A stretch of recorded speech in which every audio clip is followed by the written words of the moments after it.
Audio check muna tayo, audio check. Audible ba ako dyan?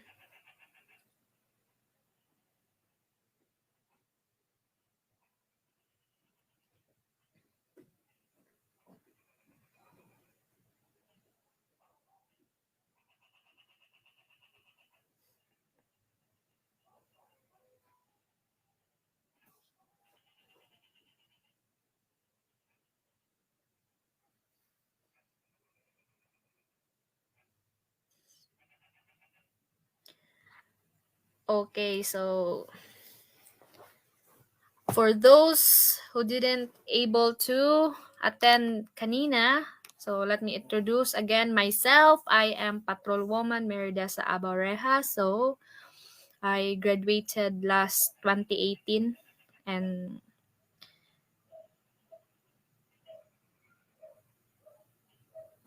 so my topic for tonight will be the Philippine criminal justice system. Ma'am, nikaon na ka. Mamaya pa ako kakain.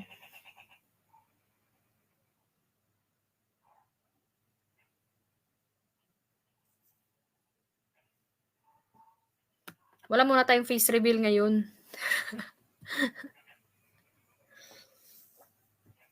Sa rationale na tayo mag-face reveal.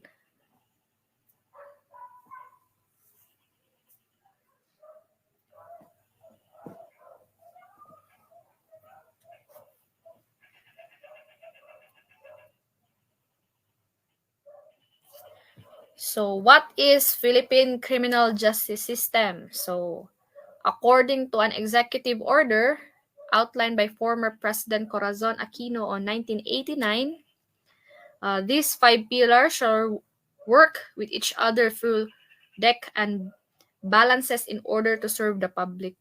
So, these pillars are the community, the law enforcement, the prosecution, courts, and the correction. So, familiarize yourselves on each of their functions and the institutions or individuals who are included in each pillar. So let's proceed to the first question. So please put your answers in the comment section.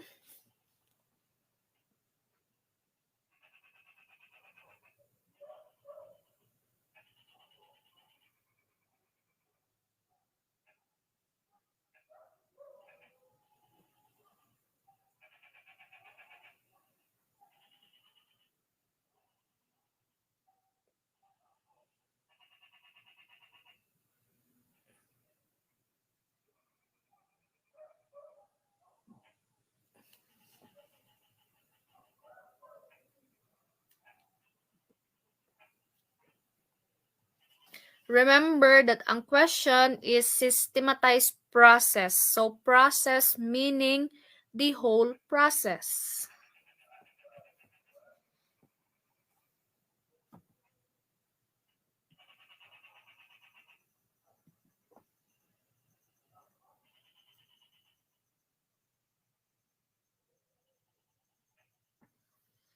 So the answer will be the letter B, Philippine criminal justice system. So what is the importance of coordination among the 5 pillars? So for now, it should now be evident that the Philippine criminal justice system is not just the agencies charged with the law enforcement, not just the prosecution, arm of the government, nor the courts, nor the correctional system, nor just the community. So the criminal justice system is all of these pillars considered collectively. So dapat work as one silang lahat. So also it should be obvious that an efficacious criminal justice system to work speedily. So it is essential for these 5 pillars to work with dispatch and in full coordination with each other. So dapat with coordination sa isa't isa ang each pillar for their effectiveness. So any perceived failure in the CGS in a particular given case due to some deficiency is one pillar cannot be blamed upon any of the other pillars.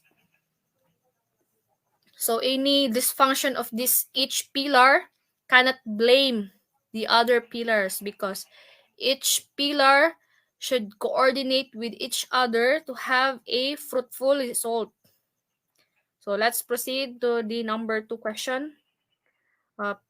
It is a pillar where the police findings or complaints of the individuals are evaluated before criminal complaints are filed. Pinost ko to sa page kanina, tsaka marami akong nakikitang mali-mali pa rin yung answer.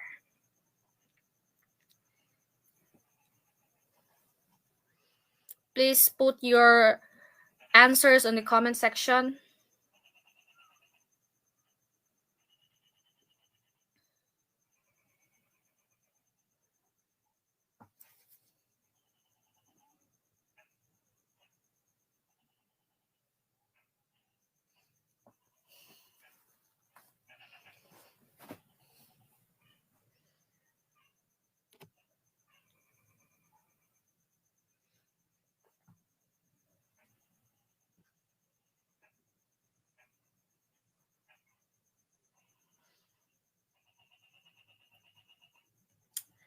So the answer will be letter E, prosecution. So what is prosecution?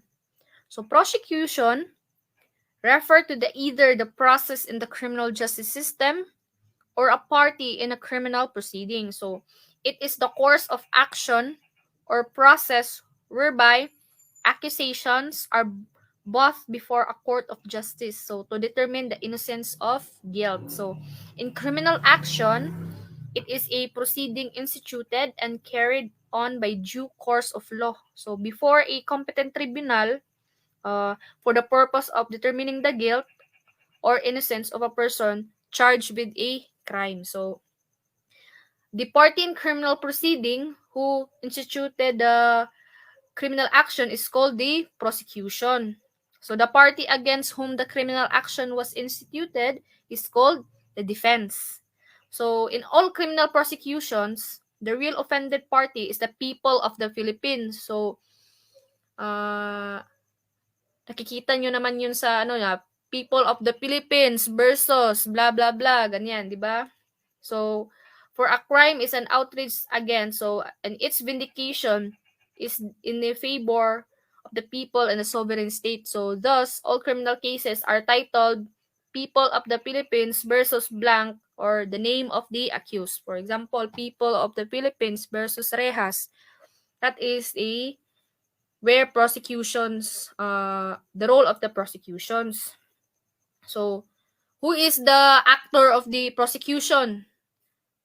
Syempre, the prosecutor. So, he's the one officer of the government whose function is the prosecution of criminal actions pertaining to the nature of criminal action. So, he is also referred to us as public prosecutor and fiscal. So, he is also a quasi-judicial officer.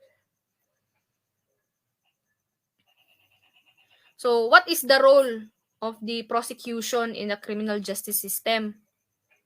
So the officer of the court whose responsibility under the law is to carry out the administration of the criminal justice system through an adequate examination of the offense charged to decide whether or not to prosecute the individual offender. So without sacrificing fairness and justice. So he serves as a direct contact between the government through the police agency and the court of justice and the criminal and lawyers representing them. So his series of contact is made from the moment he receives the case, so on the criminal proceedings and until the final disposition of the case into the trial court. So, next question. Gets nyo na ang prosecution, so for example, prosecution, merong nahuli na, for example, theft.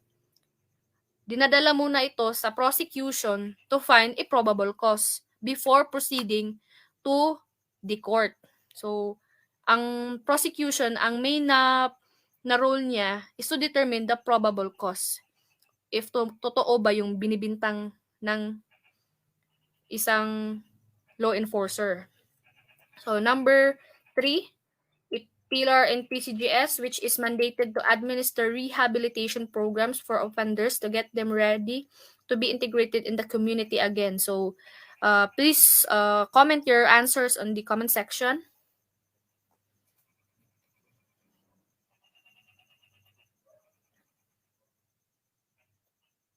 Number three.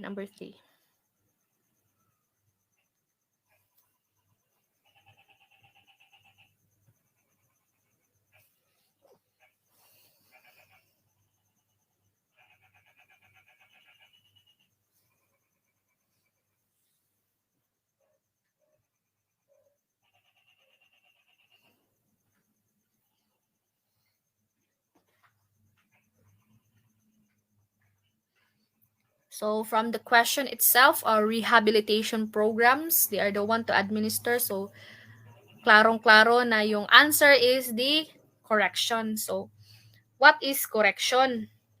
So correction such as the New Bilibid Prison, Correctional Institution for Women, they are the one mandated or they are the one to administer correctional and rehabilitation programs for offenders to get them ready to be reintegrated in the community again. So this pillar undertakes the reformation of offenders. The rehabilitation of offenders is aimed towards their eventual assimilation into the society. So, the key government agencies responsible for institutional correction are the following. Number one, ang the BUCOR, Bureau of Correction. They are the one charged with the custody as well as with the rehabilitation of national offenders. So, remember that ang BUCOR, they are the one who handled the national offenders that those sentenced to serve a term of imprisonment of more than 3 years. So, ang under sa BUCOR is those who are imposed sentence are more than 3 years. So next will be the provincial jails. So provincial jails, all provincial jails in the country are placed under the respective provincial governments pursuant to the provision of Section 61 of Republic Act number 6975, which states that the provincial jails should be supervised and controlled by the provincial government within its jurisdiction. So the last will be the municipal jails and the city jails. Ito yung mga jail na under ng BGMP. So, municipal jails and city jails, on the other hand, are administered by the Bureau of Jail Management and Penology, so the BGMP. They are created also under RA 6975. So, BGMP is placed under the Department of Interior and Local Government. So, BGMP is mandated to establish jails in every district, city, and municipality and to maintain secured, clean, adequately equipped, and sanitary jails for the custody and safekeeping, and not only of city prisoners and municipal prisoners, but also of fugitives from justice, detainees, and violent, mentally ill persons. Under sa section 63 RA number 6975. So, next, this pillar in PCGS includes people itself and people's organization. So the primary role of this pillar is to provide assistance to an offended party, especially when rights are asserted. So kindly put your answer on the comment section so that I can read it.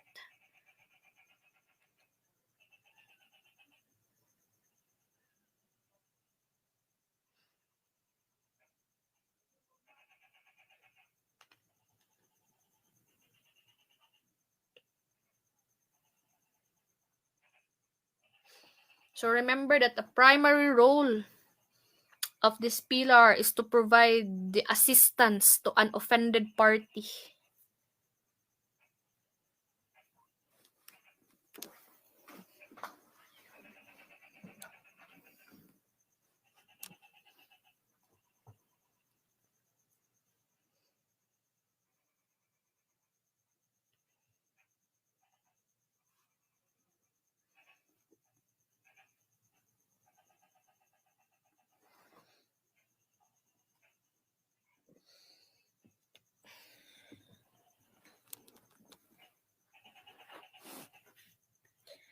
So the answer will be letter A, community. So the community includes the people itself, the non-government organization, the people's organization. So this pillar is the primary role is to provide assistance to an offended party, especially when rights are asserted. So after convicts have passed through the correction component, either unconditionally as by full service of term by of imprisonment imposed on them or by parole or by pardon, they revert to the community.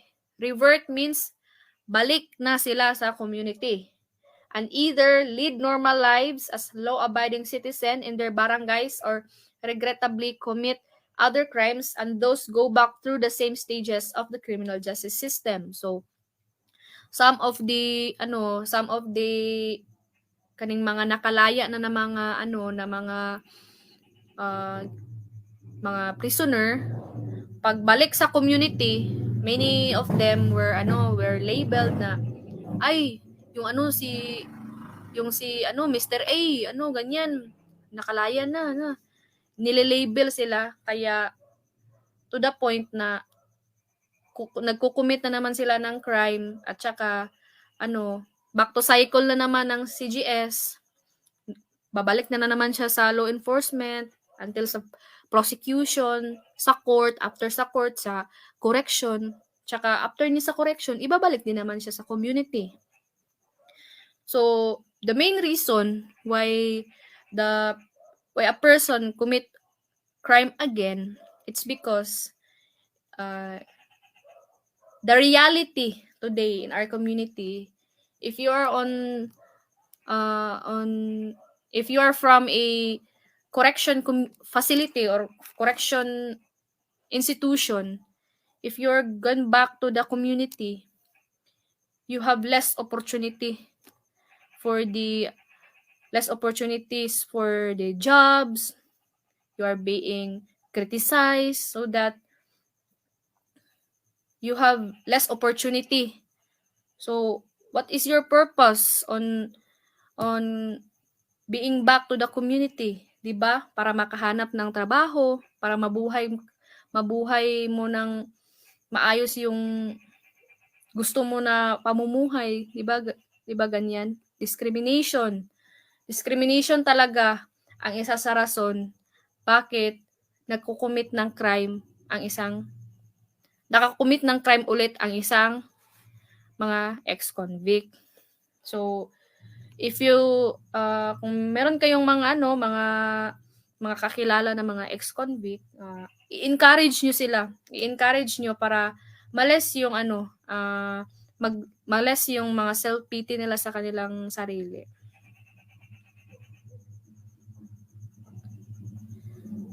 But for Ma'am Joy Lynn Amora, kasi may nagawa silang kasalanan, kaya nakakatakot na magtiwala.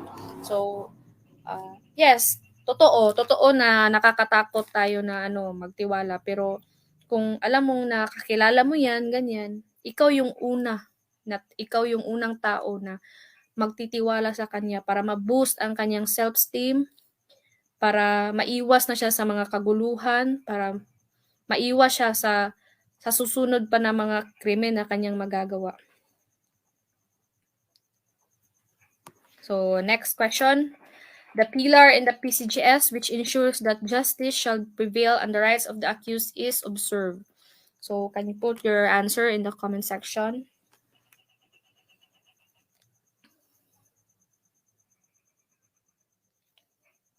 Alam nyo guys, napaka-easy lang naman ng PCGS kasi common sense lang naman tong ang mga keywords or key terms, i-relate mo lang siya kung ano yung mean ng isang pillar. So the answer will be courts. Letter C. So courts are mandated to try and issue judgment on the cases between the accused and the victim. So, courts, ito ang final determinations of innocence or of guilt is done by the judicial component or through the adjudication of the criminal justice system. Dito mo malalaman kung guilty or not guilty ito. So, suffice it to say that in the context of the criminal justice system, after a suspect has passed through the prosecution pillar, he is sent to the proper court of justice, so which belabor itself in determining their innocence of guilt. So sa innocence of guilt, you are presumed innocent until proven guilty. So after ma-proven guilty, then you will be sentenced to the correction. So first will be law enforcement. Pardon. First will be the community, because community is the source of all. Next will be the law enforcement. And the law enforcement followed by the prosecution. No, prosecution followed by the court. And court followed by the correction. And back to the cycle, after the correction, back to the community. So number 6, this pillar of the criminal justice system involves prevention of the commission of the crime and the protection of life, liberty, and properties of the citizen. So kindly put your answer on the comment section.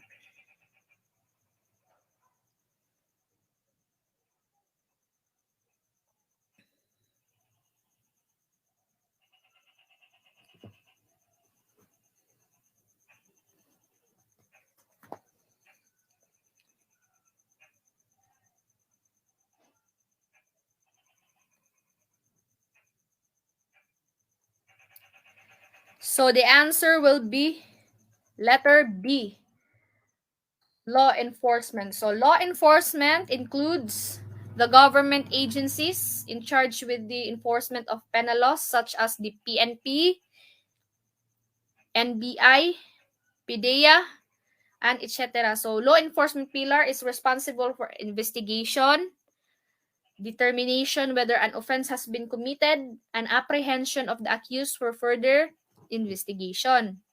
So in the Philippine setting, the first pillar is comprised with the law enforcement. So the law enforcement is dubbed as the initiator. So ang the law enforcement daw is the initiator or the prime mover of the CGS, because the first pillar is the initiator of action, which includes doing surveillance, effecting an arrest, conducting a lawful search and seizure, and gathering evidences so that complaint may be filed with the prosecutor's office.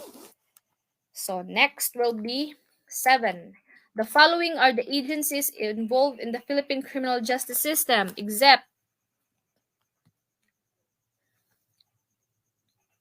what will be your answer for the number 7?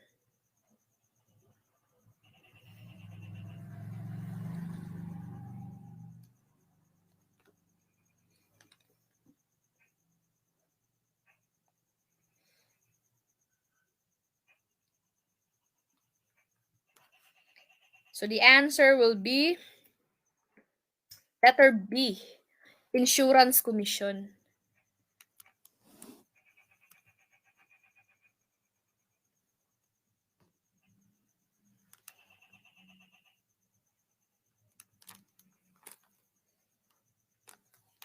So let's proceed to the number 8. So in the law enforcement pillar of the PCGS, which of the following is not included? Law enforcement pillar of the PCGS. Which of the following is not included?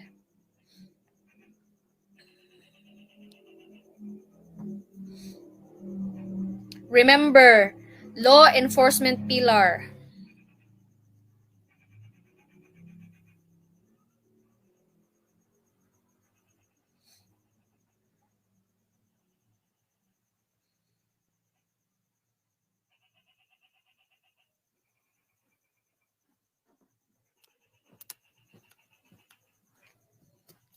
So the answer will be Letter C, Bureau of Correction. Because Bureau of Correction is under in the Correction Pillar.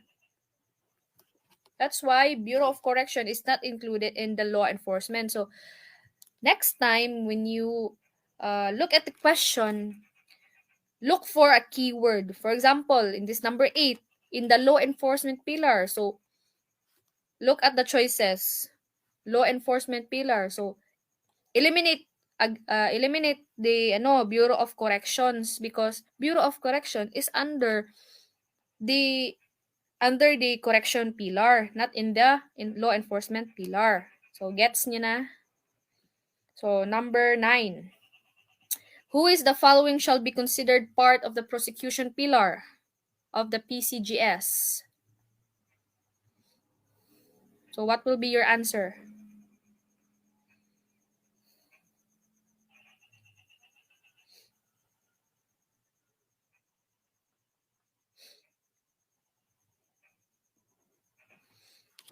For this question, you should get the key term, the prosecution pillar.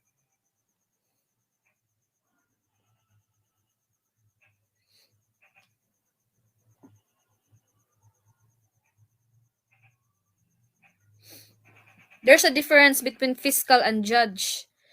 Judge can be found in the court, while fiscal is the other term of the prosecutor. So the correct answer will be letter D, fiscal. The other term of prosecutor is the fiscal. Judge, para hindi kayo malito, yung judge ay ma-found sa court. Siya yung mag-final na siya yung final say ng guilty or not guilty, si judge. So the answer will be fiscal. Remember that fiscal and prosecutor is the same. So, number 10. Which of the following is not belong to the correction pillar of the PCGS? The key term for this will be the correction pillar. Correction pillar. Klarong-klaro na sa choices.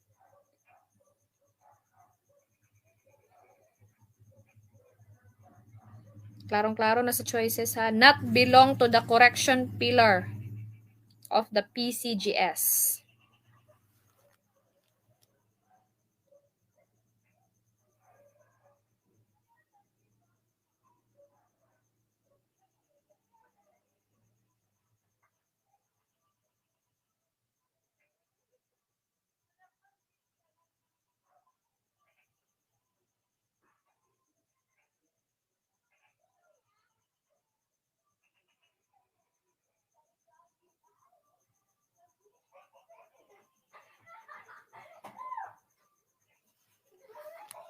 So the answer will be letter C, National Prosecution Service.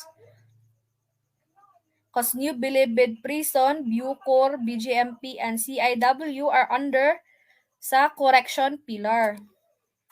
So next question will be 11. The following pillars of PCGS that hear cases and impose corresponding penalties. So except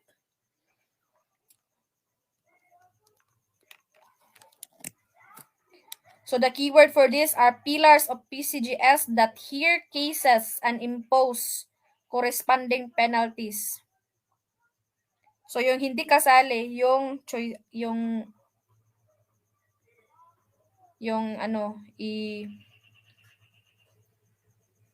i-answer ninyo, yung hindi kasali. Kasi except yung yung question.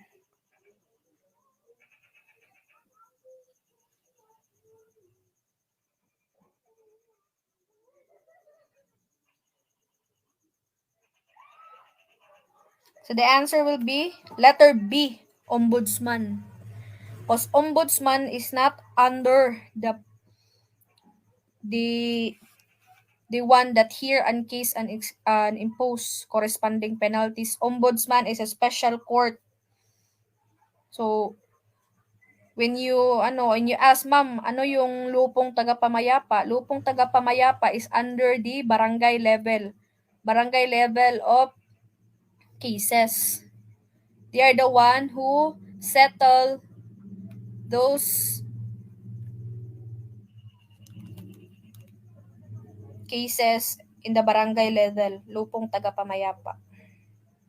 So remember that ombudsman is not included in the pillars of PCGS because they are the one who is separated court. They are a specialized court. So next will be 12. Which of the following public officers is not part of the law enforcement pillar of the PCGS? So remember the K word will be law enforcement pillar of the PCGS, and be cautious sa mga key terms nga not, except, ganyan.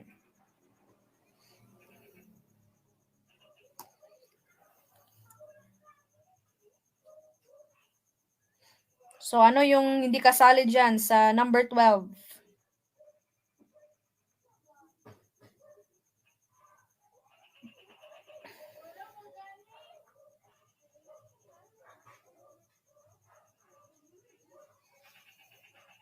So maraming na nakakaget. So the answer will be letter E, fiscal, because fiscal is under the prosecution pillar. So number 13. This pillar includes of patrolling to supervise conduct, investigating to identify offenders and or receive stolen or missing property. So warning or arresting those who are probably guilty of criminal behavior and assisting in the prosecution trial of offenders. So what will be your answer sa number 13?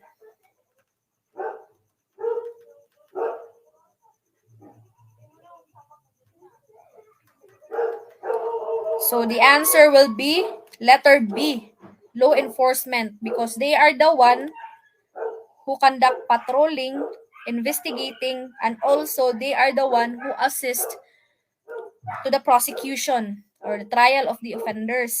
They are the one who introduce you to the prosecution level or the prosecution pillar. So number 14. So the following are functions of the police except. So what will be your answer for the number 14?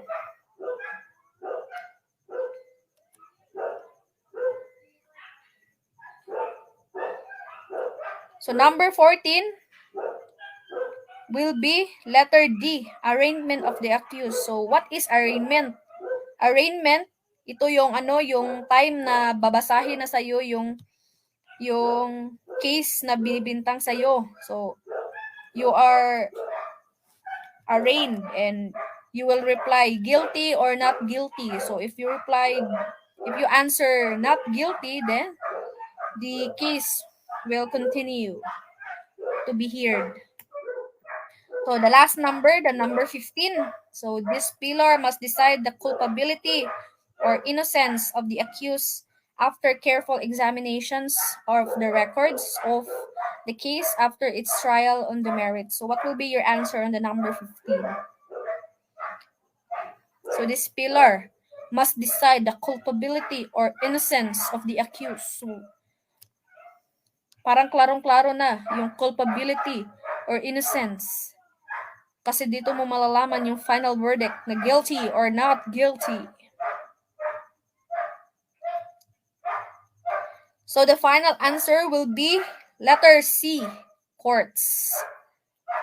So I hope you learn a lot from me, from this discussion, the Philippine criminal justice system. So don't worry, I will post some questions on the page so that you can refresh anytime. Refresh to the questions and refresh to the choices. Ma'am, pabalik mo sa 13. So number 13, this pillar includes a patrolling to supervise, conduct, investigating, to identify offenders, and or recover stolen or missing property. So, warning or arresting those who are probably guilty of criminal behavior and assisting in the prosecution of trial offenders. So, the answer will be letter B, law enforcement, because they are the one who are investigating to identify the offenders. Mamaak na inyong iro. Mamaak, Jude. Bitaw eh. Paano po yung not guilty plea, ma'am? If not guilty, then the case will proceed.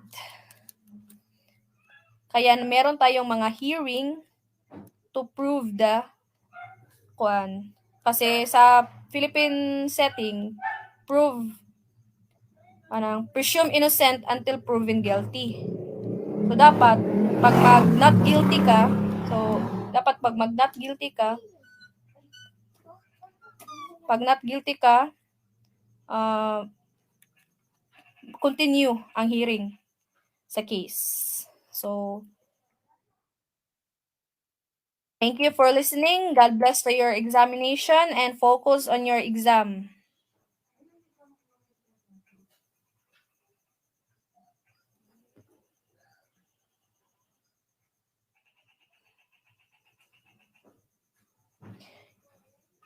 Yung na-verdict na nag-guilty pero nag-file na ng not guilty plea. For this situation, as I remember from my law instructor, the purpose of the arraignment is to determine whether guilty or not guilty. It depends on your plea. Ha? Pag mag-plea ka ng not guilty, then the court will resume the hearing of the case.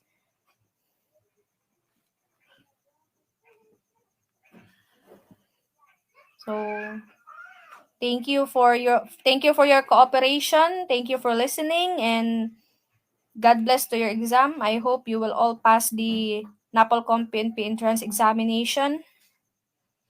And soon you will be joining the blue line of the PNP. Thank you so much, and God bless you all. I'll post na lang sa page ang new rank classification and insignias. And also the PNP logo and seal. I will post it on the page. Thank you so much. God bless you all. Yes po, na-save po ito. Pwede niyo po itong i-rewatch or i-rewatch sa page natin.